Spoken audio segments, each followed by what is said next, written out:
Have you ever noticed that some coaches seem to always have another client lined up? They're getting ready for the next retreat, they're getting ready for the next launch, and you're kind of looking at them and going, what are you doing so differently? Because a huge amount of the industry is scrambling for their next client, they're giving away their services for practically free, or they're just waiting to be noticed. I've been building my business for the last 8 years and I've sold over $2 million in coaching services.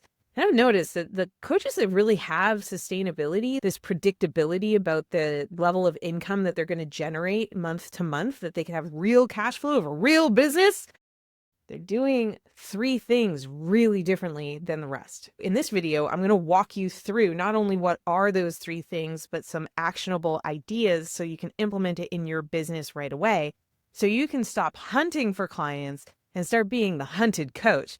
When people come inbound and they want to sign up for your private coaching or your group coaching program, or they want to have an intensive with you, or they're going to invite you to a paid speaking gig, that is a different level of freedom, my friend. When I started this business myself, I was really uncertain of how all of this really worked. And that was one of the reasons why I decided to start my brand, The Coaches Plaza, is because that's a lot of coaches. A lot of coaches, they Google or they ask around, they find out, well, what's the best certification or what's the best qualification? And they get that. And then at the end of the certification, they're like, I'm a coach. So not to be totally contradictory or anything, but I don't think you're a coach just because you got a certification. You're a coach when someone calls you coach, right? You're a coach when someone's enrolled or engaged you to be their coach. When that has happened, then you're a coach, right? Before that, you're qualified to coach.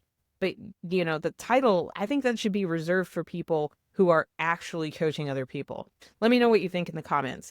So let's talk about the three big moves that are going to help you with having more lead flow and client flow and how we can get that to be actionable. But before I go into those three things, my name is Amanda Kaufman, by the way, and I've been helping coaches build their business for the last 6 years.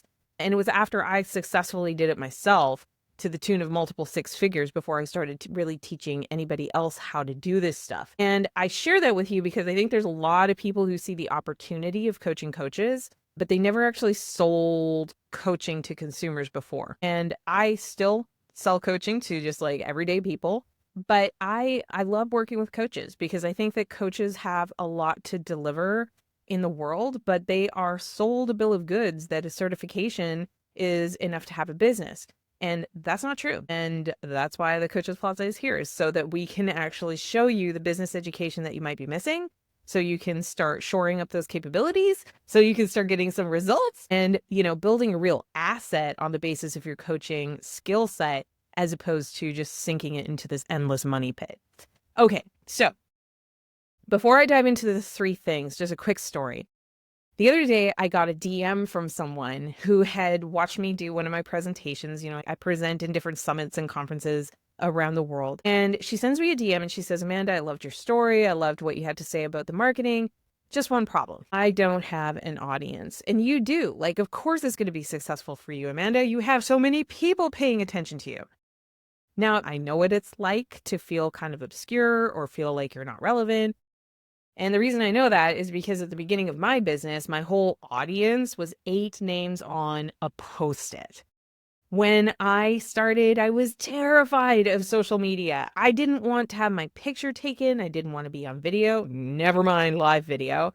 I didn't want to do any of those things. I had no interest, and to this day, still have no interest in being a influencer that's selling, brand deals and things like that. I never pursued this career because I just wanted to create content for the sake of attention. I've always, as a coach, sought connection. And so I know what it's like to feel like you got nothing. But the truth is that if you start taking steps in the direction of your success, you'd be so surprised how quickly things can actually come together for you.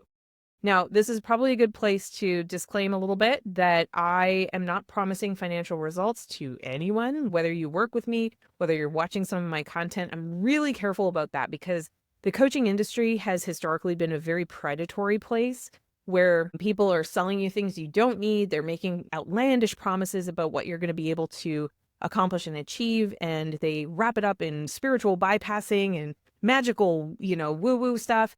the thing is, you can actually have a business that's legit. It can be very real, but you have to approach it as a founder and as a CEO who's bringing a skill set that has value into the marketplace. That's the mindset. That's the skill set. And even if you're starting like I did with just a few names on a post-it, start now. Because yes, 8 years later, I have a bit of an audience. I've been on a couple of stages, but it started so small. And it's the consistency and the continuation of the things that I'm going to share with you in a moment here that have made the biggest difference to making sure that there's always opportunity waiting. Okay, so let's unpack this stuff. The first big move is great experts. They are really good at bringing actual solutions. So I had a coach tell me a few years ago that the currency of a coaching business is conversations. And I thought, oh my God, that is great. The currency is conversations. That's got a great ring to it. Here's the thing. You can have a lot of conversations that are going to be a giant waste of both your time and the person that you're speaking to. Why? Because your coaching is not the cure-all for everything.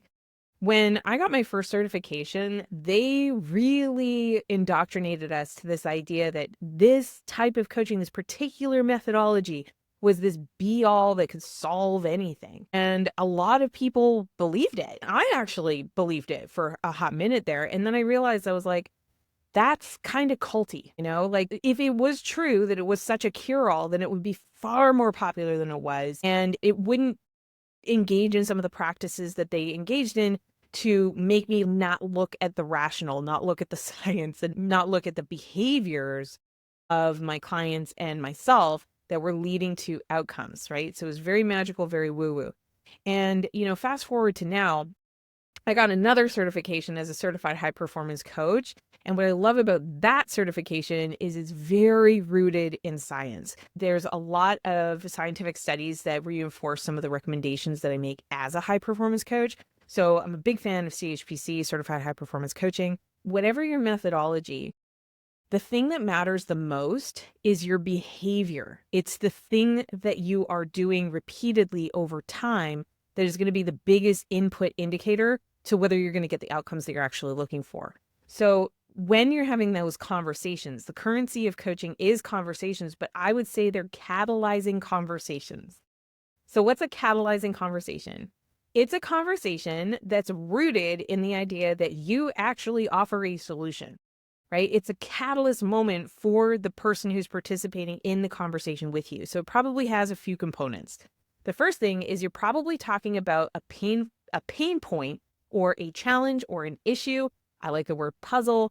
It's a thing that someone's trying to figure out, and they're trying to figure it out right now. So we're not living in the land of hypothetical. We're living in the land of this is their real life, and they want to have a real outcome that is different than their current reality. Like, that's the first thing. If we're not talking about a solution and the transformation, there's really not a lot of utility to the rest of the conversation from a coaching context. Now, just so you know, when you go out into the world and you're like networking with people, there'll be plenty of friendly conversations that are not catalyzing conversations, and that's okay. But what we're after is we're looking for those catalyzing conversation moments where we get to talk about the transformation that they care about, like right now. The second thing is that we want to be able to offer an insight or an emphasis on how they're thinking about the challenge that is new, different, novel, right? Because that is how, as a coach, we're going to be able to deliver value, is we're going to be able to offer perspective. We're going to be able to offer a new way of thinking about it. And very often as a coach, the best way to do that is to just ask an exploratory question that no one else has thought to ask them. The third piece in a catalyzing conversation is that they should walk away with some kind of an aha. So when I started working with coaches in much more detail and I had the opportunity to observe some of their conversations and review the notes with some of their conversations, I noticed that they would ask these questions that they felt were super bold and really interesting. And the coach was really focused on being interesting through their questions.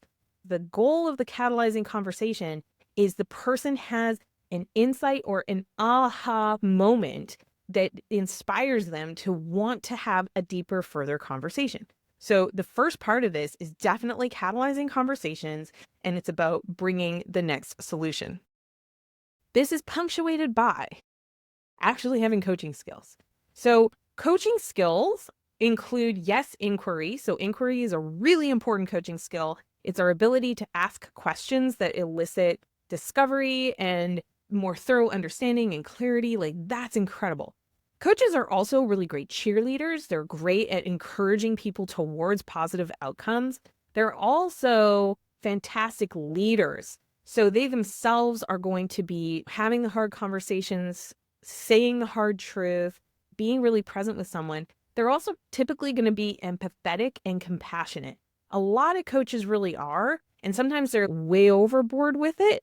You want to find kind of this balance point where you do have an understanding of where this person is coming from. But another thing that a great coach does is they drive. You know, one of my mentors says they pay you to push.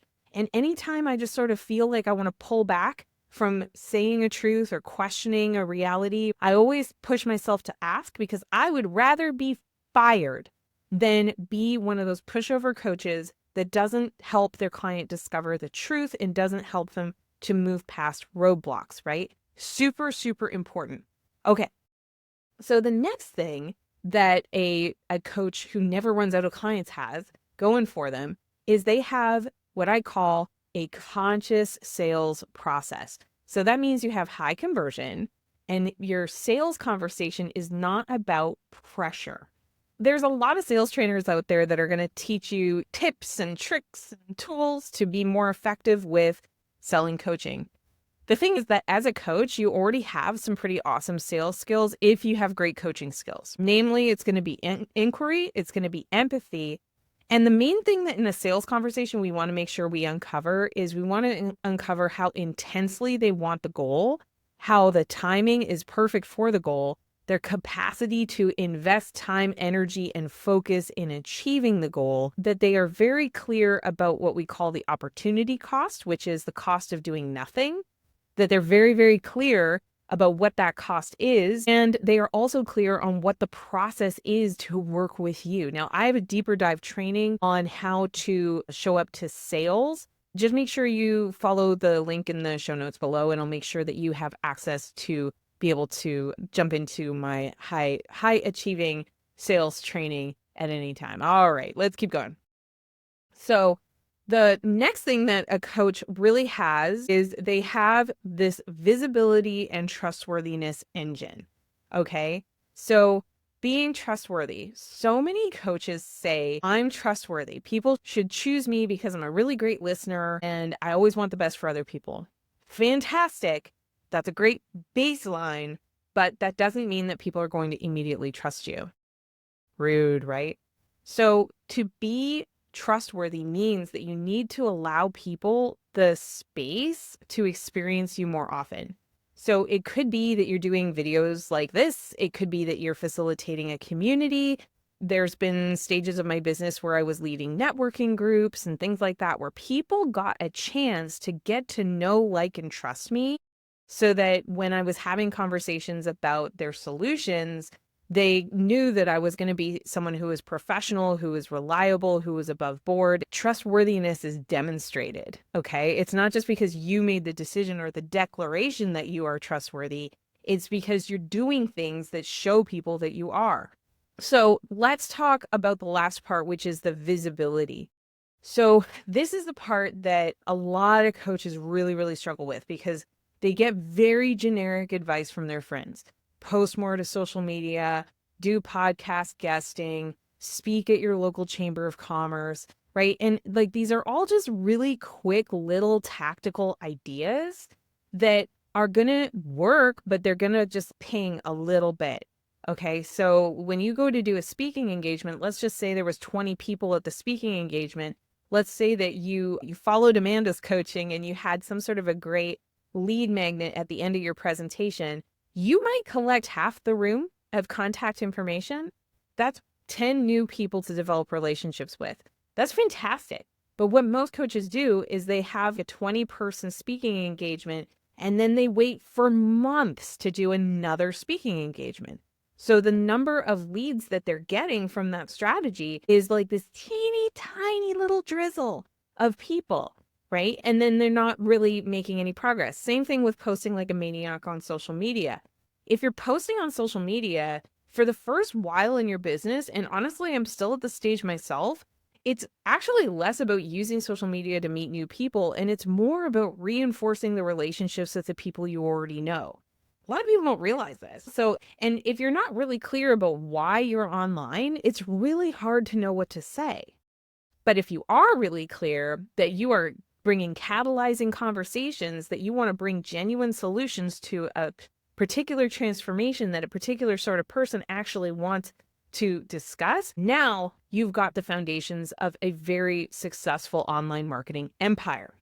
The other thing that people do that is a little banana phone is they capture the lead and then they never talk to them again. So I just want to draw your attention to this diagram. You see how it's almost like it's filled with water, right? So I think of it like this. It's almost like people kind of move into your ecosystem and they have an opportunity to look around inside the ecosystem. This is why I have a podcast. This is why I do these sorts of educational videos. This is why I have a community called Clients Over Chaos, where you can get daily motivational audios. This is why I have an email list. There's all these different pieces where we can develop more trust with gentle invitations forward to the next step. Clear, but gentle invitations to the next step. And you'll notice at the bottom here, I have kind of the bottom of the community where people are quietly exiting.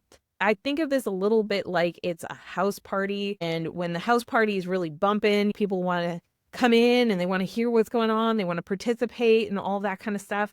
But then at some point you want to leave, right? And so if you make it very easy for people to say, this isn't the party for me, I don't like the music, I'm not really sure that this is a great fit. If you can make that exit super easy, what you're left with is this distilled community of people who really care about the transformation that you're having a catalyzing conversation around. And that, my friends, is what the most successful coaches do differently from the rest. They work hard on the core transformation that they help their clients to achieve. Core transformation. So it's not about selling the coaching system. It's not about selling the process. It's not about selling the method. It's not about selling the feeling. It is about the transformation, and that your coaching is the best solution for that transformation at this time for that person, right? On one hand, so simple to lay it out like that, but the thing is most people don't do it. And the reason they don't do it is because they don't know to do it. They don't realize that it is so important that the conversation is really centered around that before and after, and being able to cross that chasm between, a lot of marketers call it Hell Island and Heaven Island. I think that's a great metaphor, right? There's a current state that is undesirable. They're having undesirable feelings. They're having undesirable experiences. They have undesirable circumstances. They can point to the problems and the flaws in their life that they want to solve. And then they have this view of what heaven is like. Heaven is obviously all the problems have gone away, but maybe there's even more good, better things that have happened on Heaven Island that they really want to have invited into their world.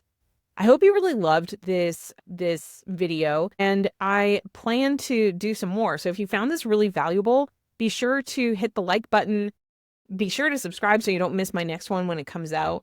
And if you want to do a deeper dive into these strategies, I've included in the show notes below some ways that you can engage with me, all the way from a consult all the way down to something else. I'm going to be doing more of these teaching and training videos, and I hope you really love them. We'll see you soon.